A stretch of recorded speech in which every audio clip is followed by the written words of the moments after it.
Hi, I'm Caroline. And I'm Adrienne. And this is Scandal Sheets.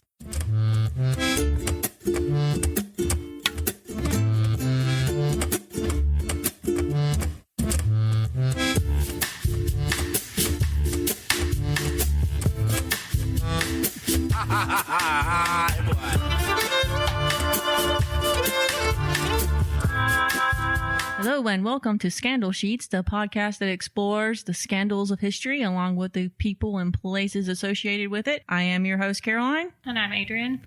And today we are leaving behind Tallulah Bankhead to go to the French Riviera and discuss a very interesting vacation villa that was commissioned by an actress, a British actress named Maxine Elliott. Chateau de L'Horizon. That's probably not really how you say it. No, it's not. Okay, how do you say it? Well, it's Chateau de L'Horizon. Because Okay. you don't have to pronounce the L and the H because it's an L apostrophe. That's right. So you just say Chateau de L'Horizon. L'Horizon. Okay, there we go. Mm-hmm. Clearly people know French better than I do. Well, Adrienne definitely does. Right. So we're going to start out with Adrienne telling us about this very interesting villa in the French Riviera. I don't think it really apparently doesn't look like it used to. Now it is owned by a Saudi prince who has, or the Saudi king of Saudi Arabia, okay, who has put a rather high fence around it and you can't even really see it. Correct. So don't go run into the French Riviera and trying to find the chateau. You can still see it from the water. So you have to rent a boat. Yes. Okay.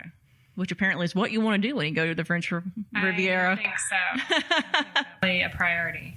Okay, so tell us all about it. The architect of Chateau de L'Horizon, Barry Dirks, was a Pittsburgh native whose reason for missing his morning class appeals to my fashion obsession. According to the Pittsburgh Post-Gazette, Dirks was too interested in matching his tie and socks to make the effort to arrive at the Carnegie Institute of Technology for his 8:30 a.m. class. Whether it's true, I can't say, but I sure love the story. After earning his undergraduate diploma in 1921, Dirks hightailed it to France. And can you blame him since he lived in Pittsburgh? Yeah, Pittsburgh, France. I don't know. No. Pittsburgh or Paris? No. Yeah. That's an easy choice. Like many of our other podcast architect subjects, Dirks studied at the École des Beaux-Arts in Paris. Between the 20s and 50s, the number of homes along the French Riviera that he designed or remodeled totaled at least 70 or exactly 102, depending on your source. Many are still standing, even if they have been altered. Based on the dramatic locations of the coastal homes and difficulty in construction process, it's no surprise that future owners preferred a remodel to a reconstruction. Barry Dirks didn't start off as a successful architect of the Cote d'Azur, though. He began as a bank worker in Paris. After all, he needed some form of employment in order to stay in France, being a native of the United States. It was at Bank Chaillot in Paris that he met his partner in life and business, the director of the bank branch and British Colonel Eric Sawyer. Sawyer had been stationed in France during World War I and decided to remain in the country. He was 10 years Dirks' senior, and together they moved to the south of France in the mid-1920s. The project that launched Dirks' career was Villa Trident, the couple's own stunning mansion completed in 1927. Sawyer secured the land, about 1.5 acres, for what amounts today to $2 million, a tidy sum. Villa Trident acted as an advertisement for wealthy landowners along the Mediterranean Sea. The men were in the right place at the right time and became connected to the right people. This also sounds familiar as far as our podcast goes. The parties, balls, and dinners they attended on the Riviera afforded them the opportunity to meet a host of potential clients.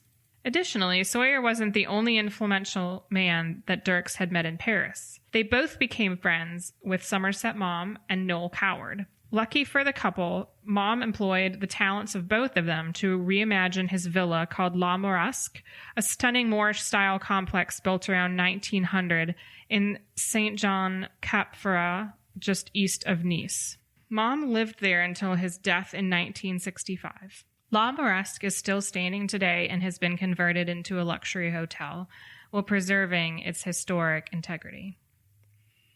Although Dirks had worked on La Mauresque and several other homes before the Chateau de L'Horizon, the commission for Maxine Elliott, the owner, was only the second home built from the ground up, the first being their own abode.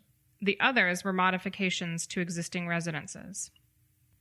This white palace, complete with pool and chute down into the Mediterranean, played host to British royalty and Prime Minister Winston Churchill, who especially enjoyed the slide. In one anecdote, the slide had to be perfectly proportioned to the size of Ms. Elliot, who had become less svelte in her later years, and the width of the chute had to account for this transformation. Okay. I'm thinking if the slide accommodated Winston Churchill, the architect must have overcompensated. I mean, Churchill was not. By the time he got, small. Yeah, I mean, when he was older, he was kind of like Henry VIII. He continued to add padding as time went along. Sure. Anyhow, though Dirks was trained at the École des Beaux-Arts, he designed in a style all his own. His modernist villas would not have been confused with either Art Deco or the reductive asymmetrical forms of Le Corbusier, or more notably, Eileen Gray, who designed the iconic seaside home called E1027, located on the coast between Monaco and Italy, in 1925.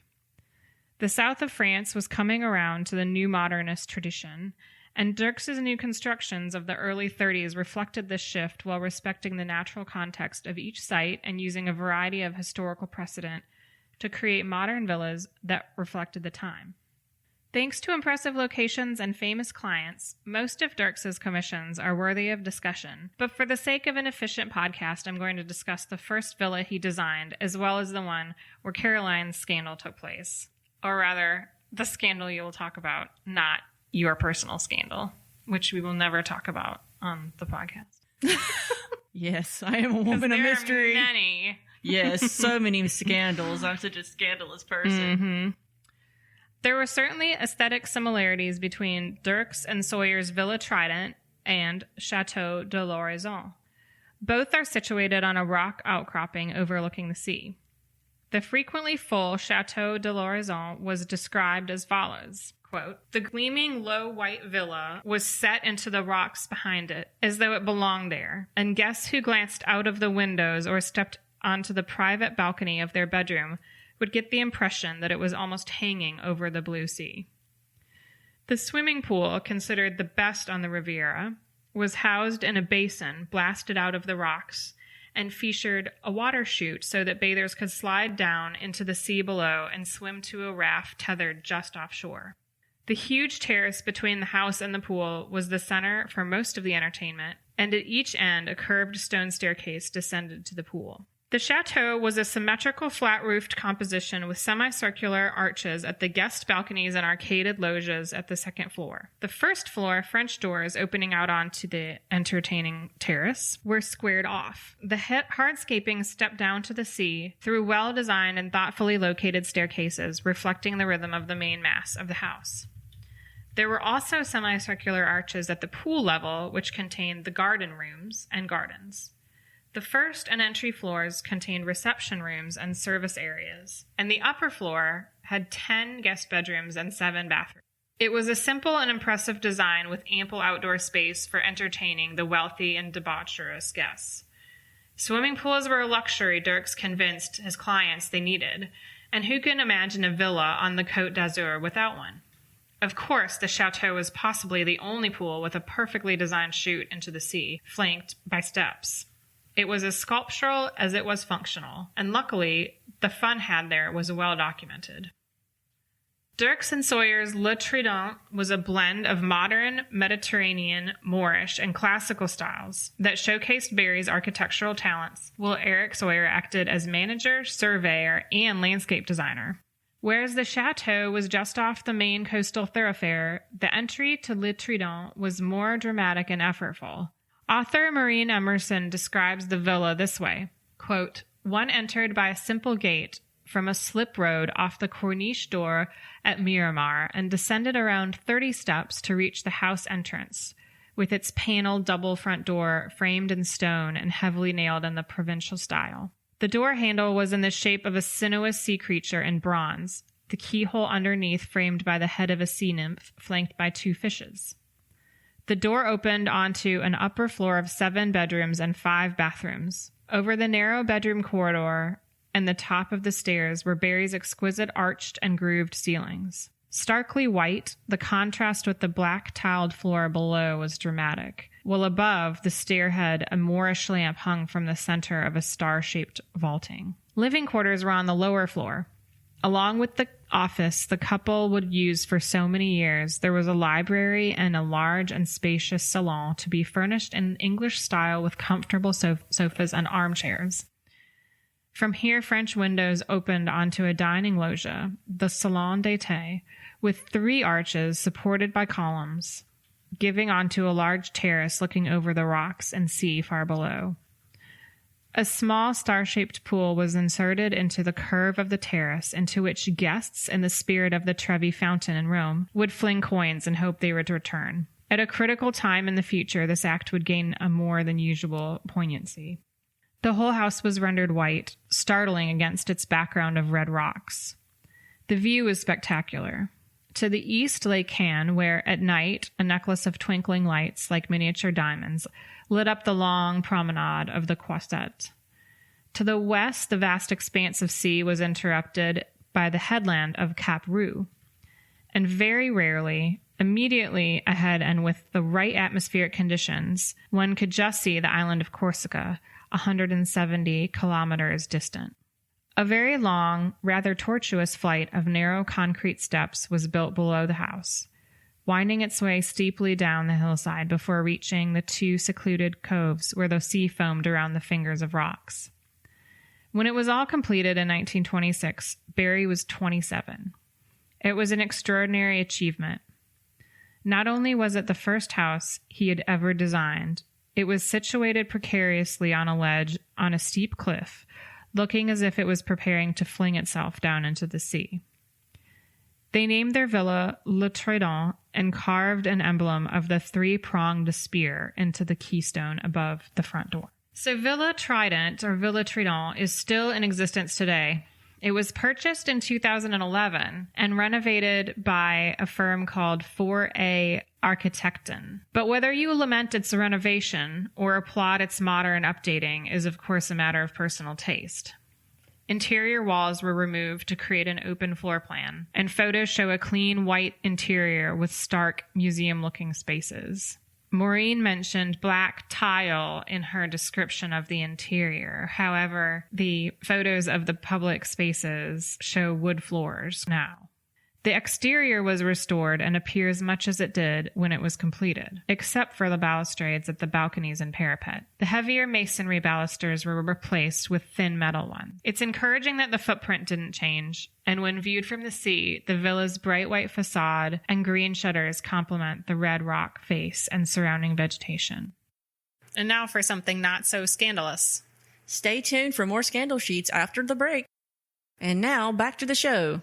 What happened to the Villa Trident is nowhere near as egregious as the lamentable overhaul undertaken on Chateau de L'Horizon. In 1979, a Saudi king purchased the property, which today is practically unrecognizable as the elegant villa it once was. In the last 40 years, it has been added onto so that it looks more like a hotel or a fortress than a home. The slide is long gone, and the pools and vegetation that grace the terraces have been removed and filled in. I guess we can still be thankful that it is there in some form, and that perhaps someday a responsible owner will purchase it and tear off the miles of inappropriate additions that have been constructed in the last 40 years, so that the beauty of Chateau de L'Horizon can be reestablished. So the lady who commissioned Chateau de L'Horizon, or as Adrienne just told me, just say the English version, Chateau. House of the Horizon. House of the Horizon, yeah. Yeah.